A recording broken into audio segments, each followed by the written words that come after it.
we were able to make some of those moves, and then we also hired outside. So each time it's a little bit different. You're looking for the best fit, but that's part of it. Sean, what are some of the things you're evaluating when you have two punters? Look, part of it is being smart with the legs, but you're looking at young talent. You know, it's not that you just have two punters. You found a second one that you think's got ability, and you watch him today. You know that it was a little boom or bust when he was kicking, but when it was boom, it was pretty good. So it's not like you set out to say, hey, it has to be this amount. It's only that amount if you feel like you have another candidate that you want to develop. So overall, though, it's a little bit easier position to grade than some, right? I mean, you've got the stats that go behind it, the hang time, the consistency, but more of it is developing another good young player. Sean, what does it take on a guy like Noah Spence? I mean, he's a veteran now. Is it just a matter of him being healthy so you can evaluate? Well, he's coming off obviously a significant injury, and then finding that spot. You know, what does he do well? And let's try to get him snaps. You know, we know he can rush the passer. You know, can he help us in the kicking game? How does he get to 25 snaps? You know, that's important. Sean, are there concepts that Chris Hogan's very familiar with past offenses that he's been in that make it more a fluid transition with you guys?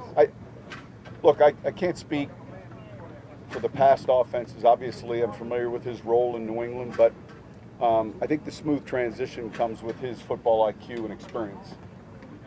So it's not uncommon when someone, even if the terminology was different, there's route trees that are similar, there's principles that are similar, but I think it's more credit to his overall football IQ. All right, go ahead. One quick one on the progression, the quarterback question here. In terms of looking like he knows where he wants to go with the ball and being in sync with the receivers, where is Jameis Winston at this point? Where's Jameis? I think he's doing well. We rotated. Basically, the first 2 days of install were 1 and 2. Tomorrow we go back to 1 and 2.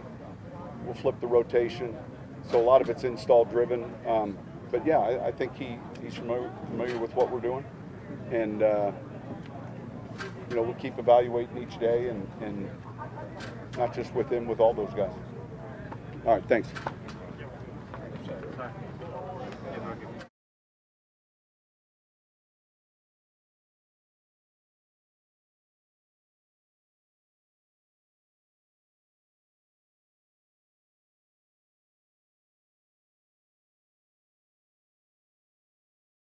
Practice coaches tell us stay behind the cones.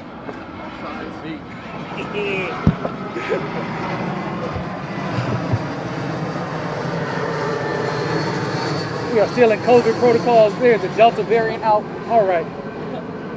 Y'all ready? I'm ready. God is good.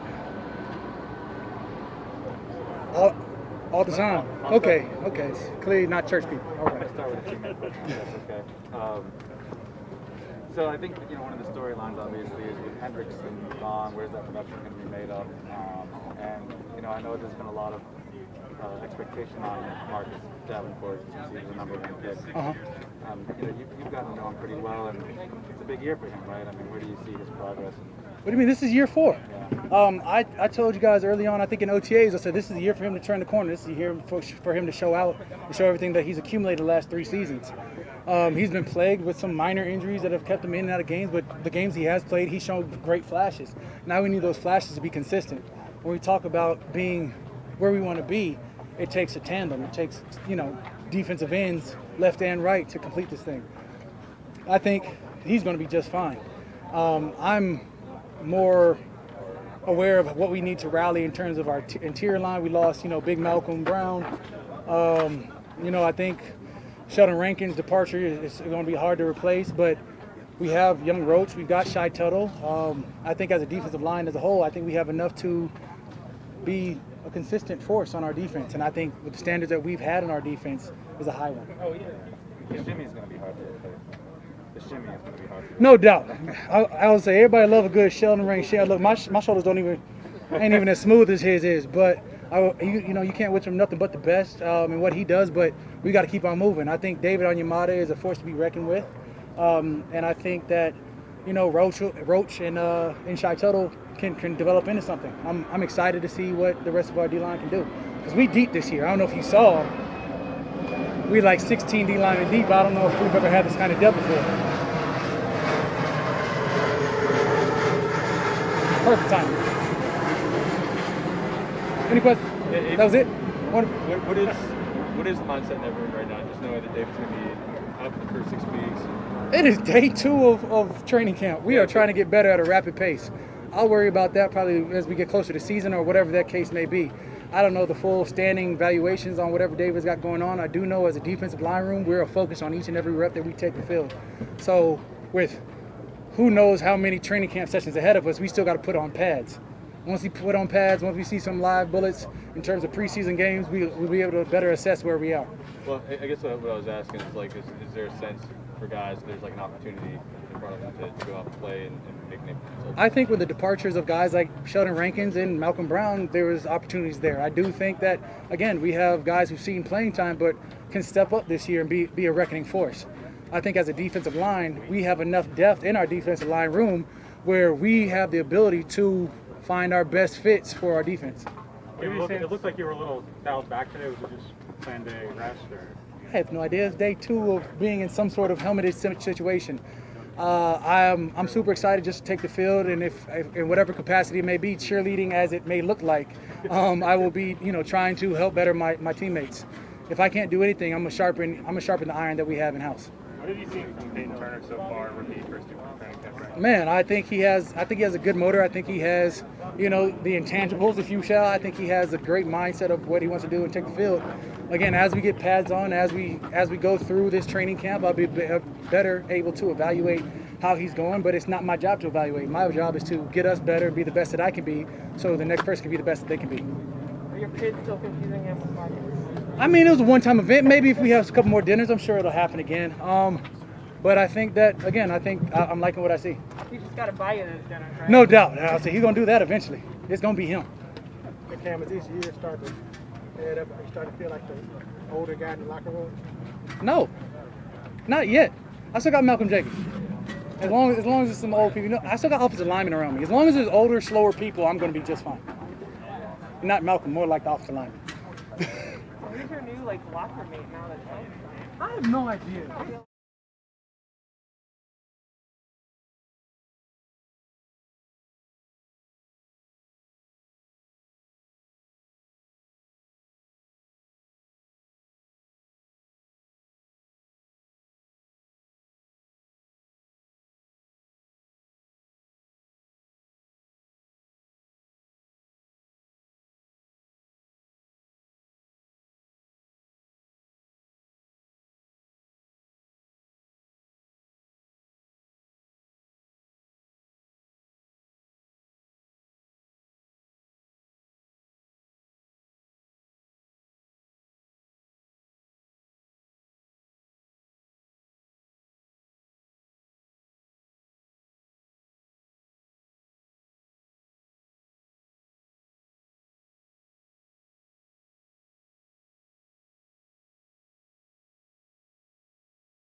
They ain't worried Well, about me.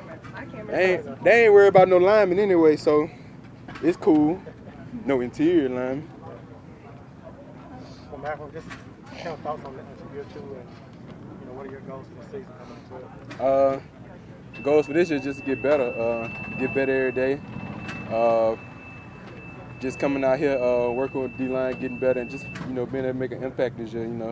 Made a little bit of an impact last year, but this year just trying to go out there and just become one of those cornerstone pieces of the D-line, and just trying to make impact every game, be very, very consistent. You feel like you have even more opportunities this year with obviously Sheldon's gone and your Marta's going to be out a couple of games? I feel like I got more opportunity this year, but I mean that don't mean nothing if you don't seize the opportunity. And that's what I'm trying to do. I don't know. I just feel like I just gotta go out there and play every day and be consistent, just like Coach tell me. So last year, obviously, you and all the rookies had a kind of weird onboarding process, but you made the most of it. What is the biggest jump that you want to make from year 1 to year 2, knowing that you didn't have the full preseason type situation for your rookie year? I feel like it started in OTAs. Last year we didn't get OTAs or anything, so being able to come in and work with Coach Nielsen, like just on little things, fundamentals, striking blocks and things like that. When I came out here last year, I was raw, and I was just out here playing football. I really didn't understand like the defense. I just was playing, knowing my position. Now I know little things like why I'm filling this gap and where the linebacker's going, things like that. So just that development process is taking me a long way, and I'm able to go out there and play faster and really understand what I'm doing now. Yeah, you and Shy are both undrafted guys, obviously a couple years apart. But Yeah. what does that mean to you that you two can have a really big role and you earned your way here? It's something we pride ourselves in, something me and him talk about a lot. Just knowing we had to come up here the hard way, had to earn everything that we earned. Had to earn everything that's been given to us. So just knowing like it's beauty in the struggle, that's what we tell ourselves all the time. And it's not gonna get any easier. And if something was easy, I feel like you wouldn't cherish, the position you in as much. So just knowing all the work we put in, and he did a great job, showing me the way, what to come in here and do as an undrafted player. And now we got more undrafted players in that room, and I'm trying to do a great job of showing them the way.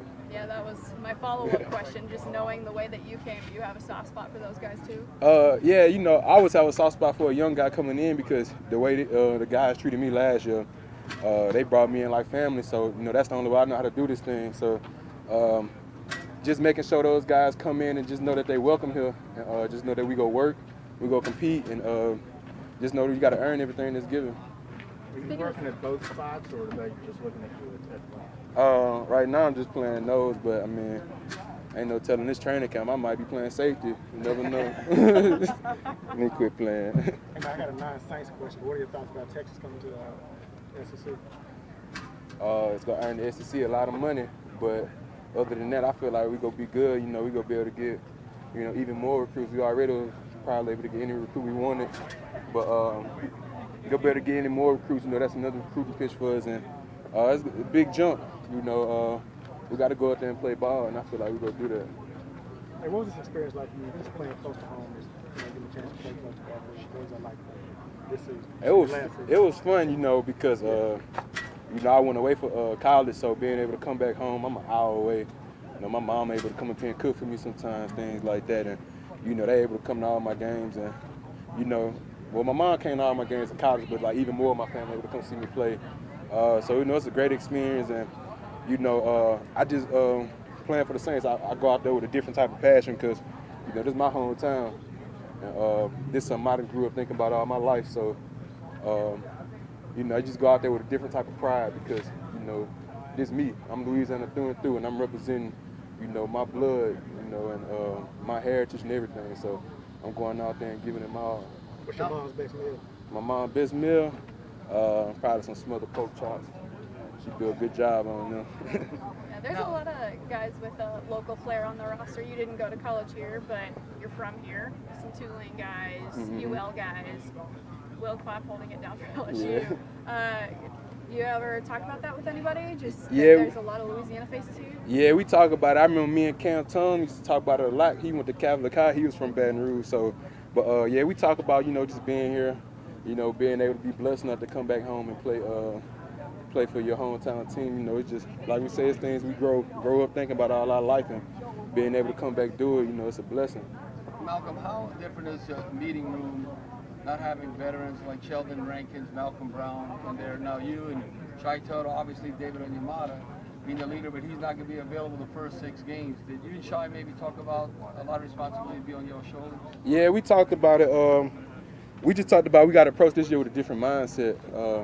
We got to approach this year as, they leaning on us to be the cornerstone up front, and be up there able, to set the tone up front. We can't wait on Malcolm. Last year we'd be waiting like on Malcolm David to make a play. Now it's us. We got to go out there and do it. And it's positions that we've been in before. In college, you was the leader. It's just going to another level and doing it. It's just gonna show us what we made of. All right, thanks, Malcolm. Okay, I appreciate it. I got another.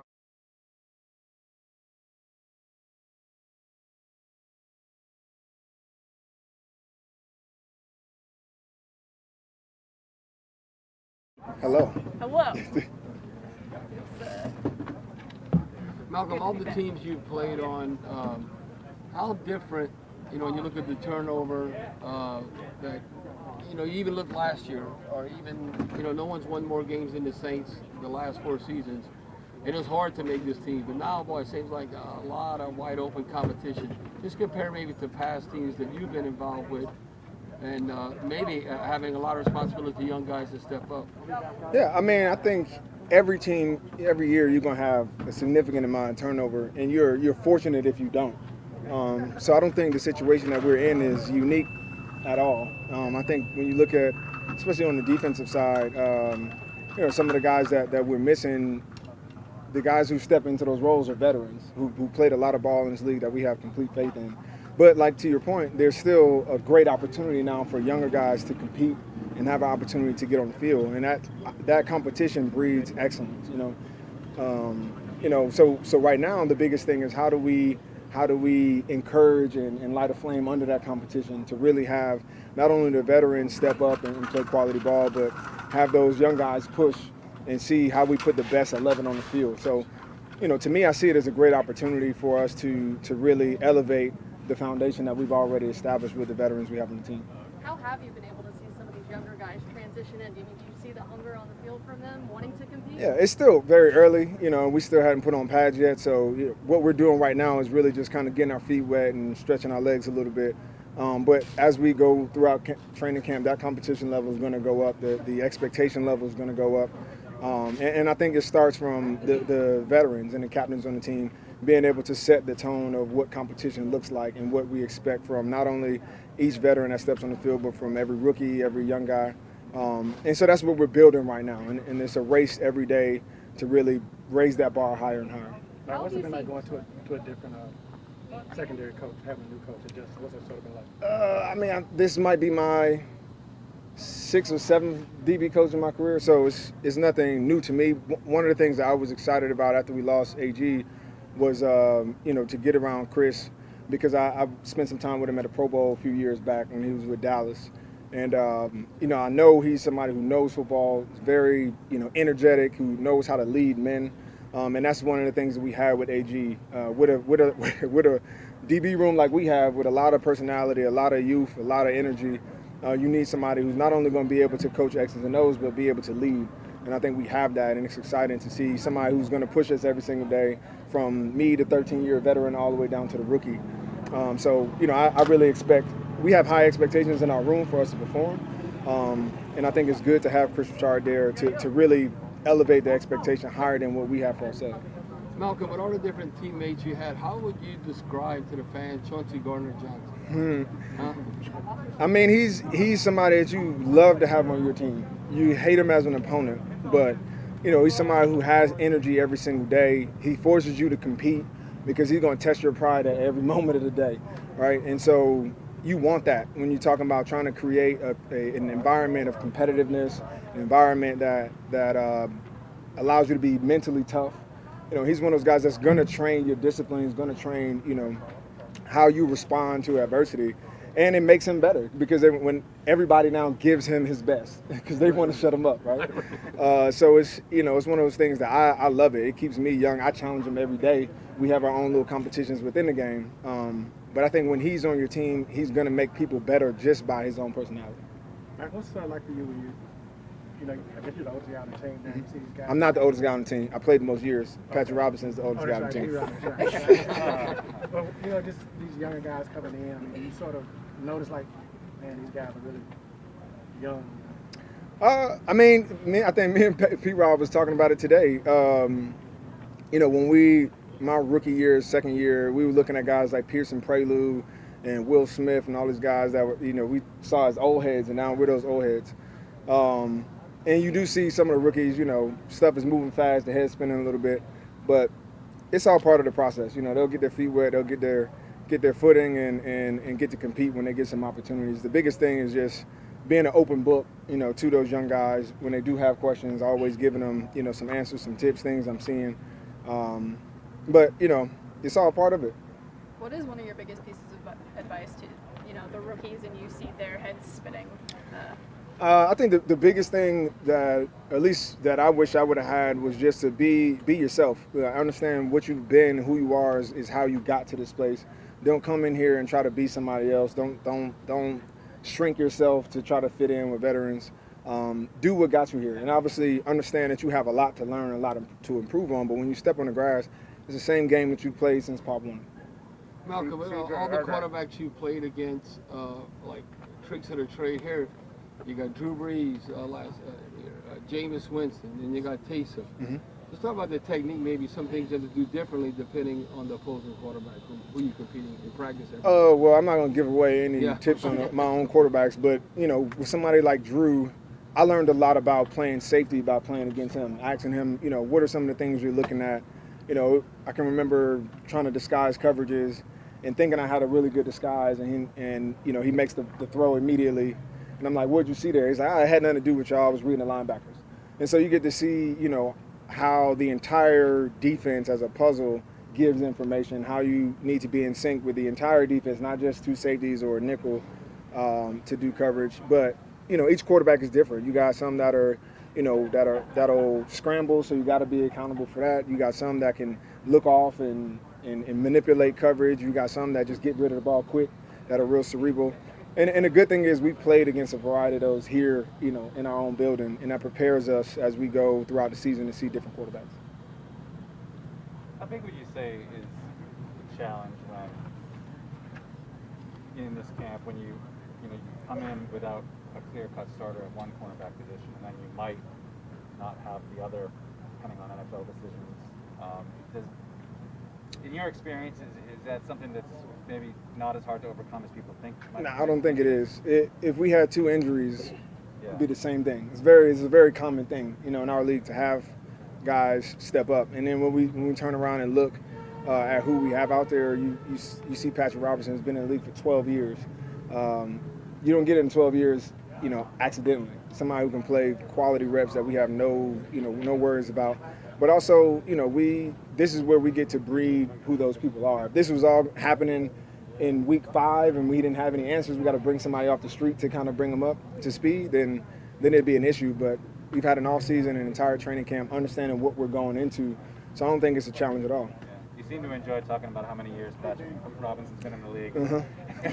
2 times now you mentioned it. Well, we just had a conversation today, and I got to deflect all of the old conversations that y'all, the old comments that y'all throw at me sometimes. I'm just deflecting right here. Distinguished. Right. Seasoned. Were you more comfortable at the end of last year than the beginning of last year playing in a new defense? Yeah, I think it's probably obvious to see on the field. I think probably the first month of the season took a while to get adjusted to what we were doing coverage-wise, communication, some of those things here or there. But also, I think even for the coaching staff to get used to, how to use me in the most effective way. And I think we hit that stride probably after the first month or so of the season, and it made our entire defense better, and then we really dominated pretty much the last stretch of the season. So for me now, it's how do we stack up on top of what we built last year, understanding the defense in a little bit, understanding, some of the challenges we had in coverage, and how we can tweak those things to better fit the guys on the field. All of those things, we're ahead of the curve coming into this year than we were last year. Were you able to go to the coaches and feel like you had some input and like, hey, I would be more comfortable with this or that, and have a two-way talk? Yeah, I think that comes with building relationships, right? Them understanding, or at least being able to trust me in those roles, and then same way, vice versa. And I think those relationships, you don't just drop them in, drop into a room and they automatically start. You got to work on those. And I think throughout that season, we built that rapport, that trust to be able to say, hey, this is what I'm seeing on the field, this is what we're seeing on tape, and then working hand in hand to make sure that we put the best product out on the field. Malcolm, where do you think Marcus Williams is at in his career? Considering where he was drafted and the expectations and, franchise tag and all that, it seems like, boy, if he gets off, he's going to be well compensated. I mean, this is a big year for him. I think his game has just been getting better and better every year. And I've only been around him, for a season. But even watching from a distance, I think every year he's getting better and better, and he's adding. You can tell he works on the weaknesses of his game during the offseason. Even in the first, couple days out here, I can tell he's a lot better at some of the things he wasn't so good at last year. And for him, I think it's probably less about the money and more so proving to himself that he can be one of the dominant safeties in this league, and be ranked up there, with the top guys and compensated, accordingly.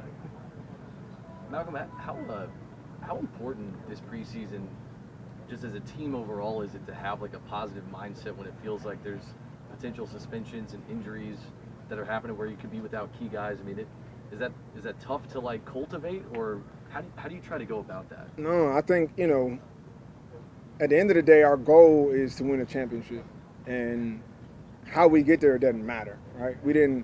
We're not saying, oh, we want to win a championship only if we got our best guys, or only if things go right, or only if we stay healthy. It's like, no, we want to win a championship. So whatever that is, whatever we have to do to get there, we embrace that. And the process is, how do we continue to individually improve ourselves week in and week out, but as a team, improve ourselves so that when guys inevitably, whether it's the injury, suspension, whatever, when guys come in and out of the lineup, it's not slowing down or changing our goals or expectations for the team. And I think that's a mindset that, you can't just build overnight, but it comes with veterans and leadership that have been around the league for a long time, that have had success and know what it takes to have success. And it's not predicated on one or two guys being in the lineup. Is there a way that you like to engender that mood or try to set that tone? Just act normal. I mean, it's not really a mind trick. It's either you believe that or you don't. And I think we truly believe that. I don't think anybody's talked about anybody being suspended or anything. It's not part of our daily conversation, not something that we worry about. We're focused on the process of getting better no matter who's in the lineup, and competing at the highest level no matter who's on the field. We have a standard, and we're going to make sure that everybody that's out there can meet that standard. Do you think that belief was influenced by your experience winning a Super Bowl with a backup quarterback? No. I mean, I think that belief was probably, my first year we came in and won the Super Bowl. And I saw a couple games that year that we probably should have lost, right? And it's just, we actually believed that we were better than the teams across from us. And then that belief is the first thing. And so when pressure hits or something goes wrong, those who really don't believe it might change their mind and all of a sudden start listening to all the other things, the distractions around you. But when you believe that you are supposed to be there, that you're supposed to have success, and that you're supposed to win, then what happens in between really doesn't matter. Right? It's just about going and executing and playing to the standard that you set for yourself, regardless of who the opponent is, regardless of what's going on in your building.